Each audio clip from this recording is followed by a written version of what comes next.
મારા વાલા પ્રિયો, તમે કેમ છો? તમે ઠીક છો ને? શું તમે બધા ખુશ છો? શું આજે સવારે તમે બધા ખુશ રહો છો? જો પ્રભુની હાજરી આપણી સાથે હોય તો ખુશ રહીશું ને.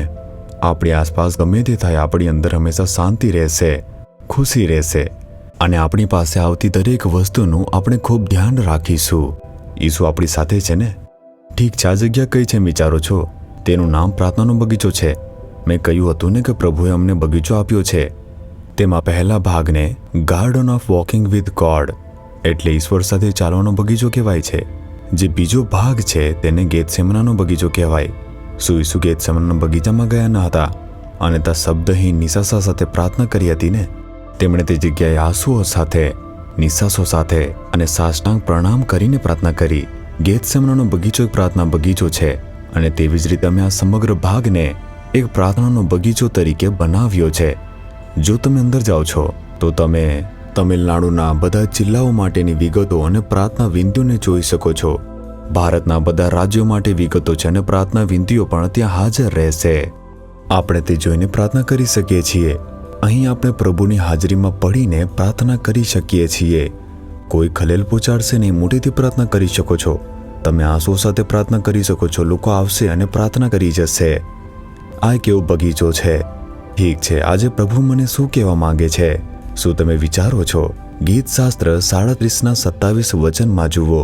પરમેશ્વર તે વચનમાં કહે છે, મારા દીકરા, મારી દીકરી, ભૂંડાથી દૂર થા અને ભલું કર અને દેશમાં સદાકાળ રહે. જો તમને લાગે કોઈ ભૂંડું છે, તેનાથી દૂર રહો અને ભલું કરો, પછી તમે તે દેશમાં હંમેશ માટે રહેશો. મારી નોકરી તે કાયમી નથી, મને ખબર નથી તે રહેશે કે નહીં. વ્યવસાય પણ ઉપર નીચે થયા કરે છે, મને ખબર નથી સ્થિર રહેશે કે નહીં. જો પરિસ્થિતિ જોઉં છું તો આર્થિક સમસ્યાઓ, ગરીબી, મંદી છે. જ્યારે હું બધું જોઉં છું મને ખબર નથી હું સામનો કરીશ કે નહીં. ઘણા લોકોને આવો ડર હોતો હોય છે. ઘણા લોકોને એવો ડર પણ હોય છે કે તેમની નોકરી તે કાયમી રહેશે કે નહીં, વ્યવસાય સ્થિર રહેશે કે નહીં, તેનો પણ ડર હોય છે. મારી સેવા કાર્યમાં સમસ્યાઓ અસ્તિત્વ ધરાવે છે, મારે શું કરવું ખબર નથી. ઘણા લોકોને આવો ડર હોય છે. પરંતુ પ્રભુની ઈચ્છા છે કે તમે કાયમ માટે ત્યાં રહો. જો તમારે હંમેશા માટે રહેવું પડે તો તમારે શું કરવું જોઈએ? તમને ખરાબ લાગે તેવા લોકોથી દૂર રહેવું જોઈએ અને ભલું કરવું જોઈએ. આ બે બાબતો પર તમે ધ્યાન આપો. ખરાબથી દૂર રહો અને સારું કરો. પછી પ્રભુ તમને આશીર્વાદ આપશે, જેથી હંમેશા માટે ત્યાં રહો. હું એક ભાઈને ઓળખું છું જે પોલીસ દળમાં નોકરી કરતો હતો. અને તમે જુઓ, શું પોલીસ સ્ટેશનની અંદર ઘણા લોકો હોય નહીં? તેમાંથી ઘણા લોકો લાંચ પણ લેતા હતા. પરંતુ તેનો ઉદ્ધાર થયો હતો, પ્રભુને સમર્પિત હતો, એટલે તે ક્યારે પણ લાંચ લેતો જ ન હતો. તહેવાર હોય, ખાસ પ્રસંગ હોય ત્યારે પણ તે લાંચ લેતો ન હતો. તે કહેતો હતો કે પ્રભુ મને પગાર આપે છે અને મારા કામ માટે તે વેતન આપે છે, પૂરતું છે. હું ખરાબ કામ નહીં કરું. લાંચ લેવું તે ખરાબ છે, હું તે નહીં લઉં. તેથી પોલીસ સ્ટેશનમાં તેને બધા સાધુ કહેતા હતા. તેને સાધુ કહેવામાં આવતું હતું. બધા લોકો તેને સાધુ કહીને મજાક ઉડાવતા હતા. તેના ઉપર અધિકારી પણ તે ખૂબ જ સહેલાઈથી લાંચ સ્વીકારતા હતા અને ખુશીથી જીવન જીવી રહ્યા હતા, કારણ કે તે લાંચ લેતો ન હતો. શરૂઆતમાં તે ઉપર અધિકારી અંતરાત્મા તેને ડંખતો હતો. તે કેમ લાંચ લેતો નથી તેમ નિરાશ હતા અને તેના લીધે લોકો તેને બધા સાધુ કહેતા હતા. તેઓ તેની મજાક ઉડાવતા હતા. બધા ભેગા થશે, તેની મજાક ઉડાવશે. તેને કોઈ વાંધો નહોતો. હું પ્રભુને માટે વફાદાર છું. હું પ્રામાણિક રીતે ચાલું છું. હું દુષ્ટોના કાર્યો બિલકુલ પણ કરતો નથી. તે ખૂબ જ મક્કમ અને હિંમતવાન હતો. જે બન્યું તે થવા દો. તેના ઉપરી અધિકારીઓ હતા. તેને તેમના વિશે સાંભળ્યું અને જો કોઈ મહત્વપૂર્ણ બાબત હોત તો તેને ફોન કરીને તેના દ્વારા મોકલતા હતા અને તેઓ તેને તે કરવા કહેતા.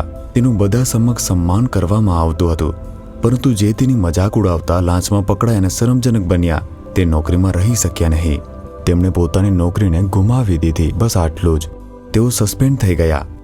પરંતુ કારણ કે તે પ્રામાણિક હતો, તે નોકરીમાં જ રહ્યો. તે સંતુષ્ટ હતો અને ખુશ હતો. તેથી જ પ્રભુ કહે છે, તમે લોકો દુષ્ટતા ન કરો. તમે બધા ભૂંડાઈથી દૂર રહો. તમારા જીવનમાં, તમારા વ્યવસાયમાં ખરાબ કાર્યો કરીને નફો કમાવાનો વિચાર બિલકુલ પણ કરશો નહીં. તમે ગમે તે કરતા હોવ, તમારી એવી ખરાબ બાબતોને સ્થાન ન આપવું જોઈએ જે પ્રભુને ખુશ કરતી નથી. તમારે સચ્ચાઈથી, પ્રામાણિકથી ચાલવું જોઈએ.